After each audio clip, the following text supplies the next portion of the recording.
BFC recently announced that they are going to host the Washington Spirit at Oracle Park in San Francisco on August 23rd. It's home to Major League Baseball's San Francisco Giants. And of course, it's a match that's going to be on CBS. So we're quite excited about this news. Fans are going to get a chance to be a real special part of some history here. Pretty big facility. Maybe we'll see a new record in attendance, and tickets are going to go on sale to the public on May 6th. So if you're in and around the area or like checking out special sporting events, maybe take a look at those tickets. We are excited to bring in Caprice Dydasco to talk a little bit more about this special announcement. And there she is, Caprice Dydasco. Welcome to the show. Hi, Caprice. I miss you guys. I know. Oh, You too. that's awesome. We're so happy that you're here joining us, Caprice. Look, we're talking and celebrating this new announcement, and we want to start off with that. This isn't the first time that BFC have found themselves in the middle of an announcement like this. Last year, BFC played at iconic Wrigley Field against Chicago Stars, and now there's going to be another huge opportunity here for Bay players to make a little bit more history. What's it feel like to get another opportunity like this? Yeah, it's such an awesome opportunity for us to play in front of our fans in the Bay Area. We do represent all of the Bay Area, so it's great to play in the city, closer to fans that live in San Francisco, and hopefully, like you said, break records. And I feel like as a veteran, we're always pushing the boundaries and trying to grow the league, and this is such a great opportunity for us. Caprice. I was thinking, wow, look at this Bruin connection. I absolutely love this. Go UCLA. Look at all of us. Fours I know, up. it's so awesome to see my friends all thriving and killing it and everywhere. Oh, I love this. Caprice, can you imagine even going from your rookie year playing professional to now PayPal Park to now you're going to play at this incredible venue? Could you have imagined your rookie self, the attendance, everything that's happening now in your career at this phase? No, I always tell the rookies, I'm like, wow, you guys have it amazing. Like Right. I started with like host families and playing at a complex that was right outside like a neighborhood in Maryland, and they had no idea who we were. And now we're playing in such an amazing stadium at PayPal, and now even bigger at Oracle. So my rookie self would be amazed at where this league is now, and that I'm still playing, honestly. Yeah. Don't sell yourself short. No, you didn't just like say, I'm surprised I'm still standing. Yeah, I'm like 11 years in, and the girls are just getting younger and younger. You're hanging Cappy, tough, have though. you and your teammates been to a game at Oracle Park before yet? Like, do you guys go out and do those things together? How is it? Yes, we went to go watch a game last year. It was awesome. It's just like it's like so iconic. The stadium's amazing. It's right on the bay, and it's such an iconic stadium, like you said, like Wrigley last year. And I think that's going to draw a lot of fans to come and join us, even if they've never heard of ASC. I'm curious, Caprice, having gone through a similar process last year in Chicago, does something like a unique, special one-off type of game, and how it affects maybe a particular week of training for a special event, and you could walk us through maybe any differences or maybe even any similarities? Yes, of course. So there was a long process before we decided to play Oracle. Back in the league, we played on baseball fields, and we fought so hard as a PA to not play on baseball fields, and that we took that into consideration with the club. And our ownership was so awesome that they wanted to make sure that we felt comfortable playing on this baseball field.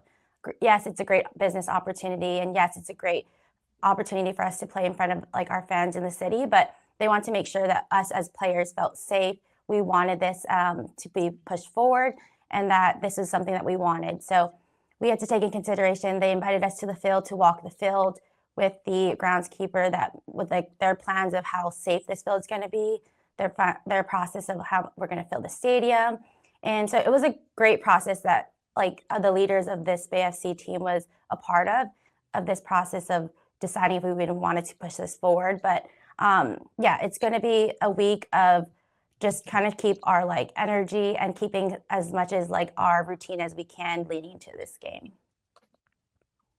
I love that. I feel like it's reclaiming the power of playing on a baseball field where it's not thrown at you. You actually get to go inspect and say, well, this isn't good enough. And actually make sure it's safe and proper and that you guys get to ball out how you should. Caprice, I want to ask about your career. Obviously, you went to the Spirit, Gotham, Houston, and now you're with Bay. What did you learn from each phase of each team? Because McCall and I mean, all three of us have played on a couple different teams. And I was like, I learned something so different from each team I played at. So I wanted to pose that to you.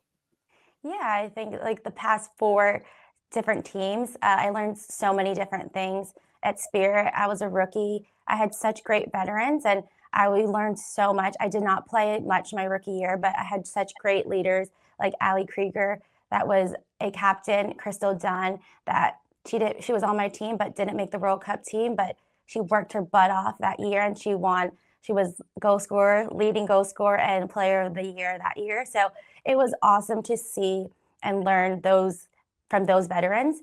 And then I went to Sky Blue and then Gotham. So it was kind of good to be kind of like a veteran on that team, to lead that team from Sky Blue to Gotham and rebranding. So I learned so much through that. And then Houston, after Gotham, I just needed like a refreshing, like fall in love with the sport again. And I love Houston. I love the team and I learned a lot. I became a leader there. And here at Bay Area, I am so happy to be closer to home and I'm a veteran, but like throughout my career, I've played every role. I was injured. I was a non-starter. I was a starter. I've been a traveler and non-traveler on the team. So I feel like I filled every role. And here at Bay FC, I feel like I'm a connecting player. I connect well with my teammates and because I've been in every role possible. So I can feel for every player, whether they're injured, not playing, not starting. I've been there. And so I can share my experience with them. And I feel like that is why I'm here and connecting with my players. Nice. That truly is so important that you've lived through everything, especially with our league getting younger and younger, a lot of rookies, and you can kind of shed that experience that you've lived through every facet of it. That's amazing. One thing I wanted to ask you, so speaking of all the great things that the Players Union has done to fight for the players to improve, like not playing on baseball fields, including not being traded anymore without player consent. Can you share your story about being traded mid-season and how difficult that is for a player to adjust and things like that we don't really have to deal with anymore? Yeah, well, let's start from Spirit to Sky Blue. I was in Hawaii during the off season right before the draft. It was an hour before the draft. I get a call in Hawaii. It's like 4 a.m. and just saying like from the GM saying, you've just been traded. You'll get a call from the Sky Blue coach in like a few hours. And that's all they said. So I had no say. I was mid-sleeping at 4 a.m. in Hawaii and I just started bawling. I'm like, what? Like, where is my life going? Is this something I want to do? Continue playing? So that was a shock. And then mid-season, yeah, it's so hard. You just don't know. You're so comfortable. You have your whole life set. You have your friends. And then you just got to pick up everything and move within a day because you have a game to play in a couple of days. So it's really hard to play and thrive and be confident when you just don't know if you walk into training one day and be like, you've just been waived or you've just been traded. So there was so many experiences where my first year at Spirit, I remember one of my teammates I was walking to training and she was walking out. I'm like, where are you going? And she's like, oh, I just been cut. I just been waived. With no severance, nothing. You just don't get paid that day. So now leading 10 years later, it's so awesome that players have to confirm like if they want to be traded so moving forward, this is amazing for the players that they need their consent and it's something that they want, then the club has to agree with that. It's so crazy thinking that was just a few years ago that was happening. I even remember my rookie year players, I think like Caprice and Abby, I was talking to you guys about, oh yeah, some players find out on Twitter. And I was like, what? This is crazy. Mm-hmm. I can't wait to be a pro. Yes. I didn't really grasp it clearly. Cannot wait. Yeah, no, man, that was like a couple of years ago when people found out on Instagram. They're like, Yep. oh, that's me. I'm cut. That's crazy. Yeah. Thank God Yes. that doesn't happen anymore. Caprice, I want to ask, obviously, our other Bruin connection, Abby Dahlkemper. You guys were besties in college. You had such a connection. And then now playing professionally together, closer to home, local for Abby, around her family. How fun is it to just build on that connection from you guys being teenagers to now being veterans into the NWSL? Yes, it was awesome when she called me that she was officially coming. I like started bawling of like happiness because ever since we were young, since the youth national team at like U14, we've always like we want to play together in college and then we want to play professionally together. And when during the college draft, that can't ever happen. So we were like, okay, eventually in our professional career, we want to like play together. But this couldn't be a perfect time for us to be playing together closer to home at her home together. It was awesome. Last year was awesome because like we had that bond, so we had that connection. We like didn't need to like barely speak on the field. I don't know, Darian, if you remember, like on the field, like I played on the left outside back and she was on the right, and she would just like bomb balls forward to like diagonal balls. So like we just had that like connection, and this year we're just building on that, and I think teams are seeing that like that connection. So we're having to elevate our game and try to figure out ways to have that connection this year. I love that you brought up Abby Dahlkemper, Darian, because earlier today on Morning Footy, our attacking third colleague, Lisa Carlin, had an interview with Carly Lima and Abby Dahlkemper. And one of the questions that she got was, who would be the best emergency contact on the team? And who would it be and why? And they both agreed that it would actually be you, Caprice. So you talked a little bit about all of the different roles that you've had to play. Are you ready to accept this new role as the Team emergency mom, contact? sure. You're going to change the title a little bit? way. It won't be Yeah. emergency contact. It'll be team mom. Okay. Yes, exactly. You can put me team mom.